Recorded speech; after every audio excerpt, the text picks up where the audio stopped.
He checked the drilling room, tested every lock, flipped the lights on and off.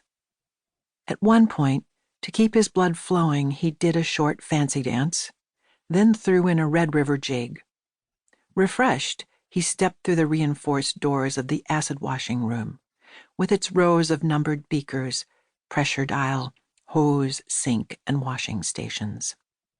He checked the offices, the green and white tiled bathrooms, and ended up back at the machine shop.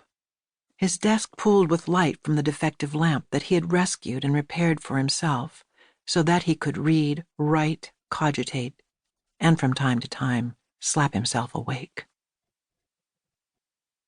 Thomas was named for the muskrat, Wazhashk, the lowly, hard-working, water-loving rodent.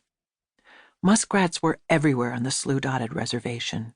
Their small, supple forms slipped busily through water at dusk, continually perfecting their burrows and eating, how they loved to eat, practically anything growing or moving in a slough.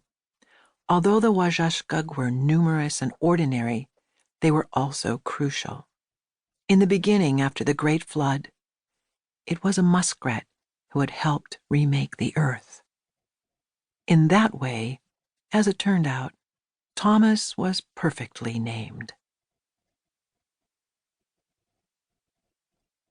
Lard on bread.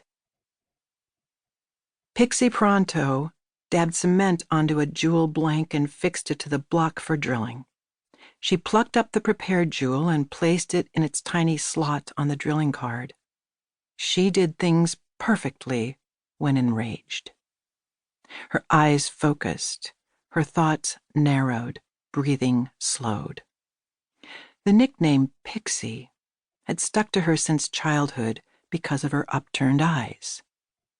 Since graduating high school, she was trying to train everyone to call her Patrice, not Patsy, not Patty, not Pat. But even her best friend refused to call her Patrice, and her best friend was sitting right next to her, also placing jewel blanks in endless, tiny rows. Not as fast as Patrice, but second fastest of all the girls and women.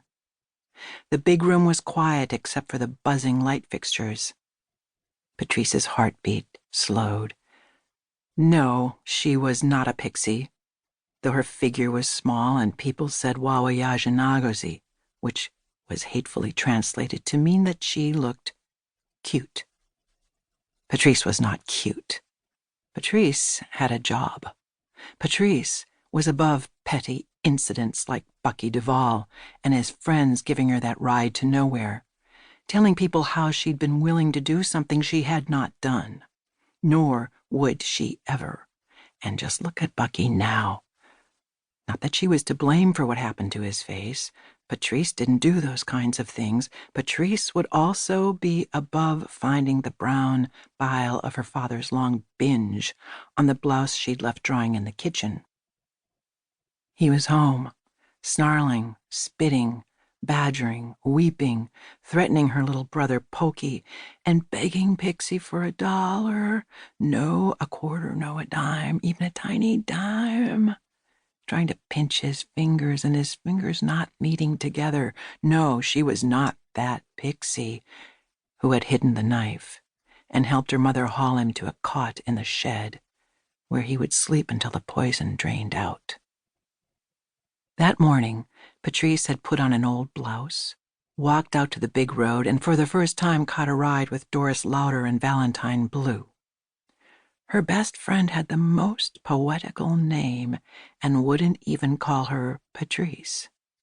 In the car, Valentine had sat in front, said, "Pixie, how's the back seat? I hope you're comfortable." "Patrice," said Patrice. Nothing from Valentine. Valentine, chatting away with Doris Lauder about how to make a cake with coconut on top. Coconut. Was there a coconut patch somewhere in 1,000 square miles? Valentine, wearing a burnt orange gold circle skirt, pretty as a sunset, never even turning around. Flexing her hands in new gloves so that Patrice could see and admire.